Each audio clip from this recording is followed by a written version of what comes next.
C Joseph Vijay எனும் நான்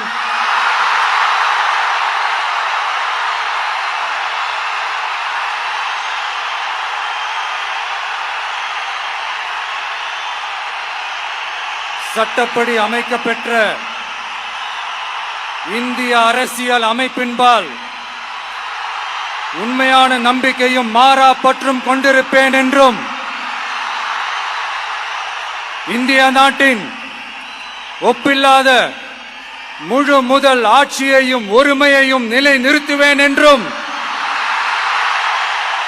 தமிழ்நாட்டு அரசின் முதலமைச்சராக உண்மையாகவும் உளச்சான்றின்படியும் என் கடமைகளை நிறைவேற்றுவேன் என்றும்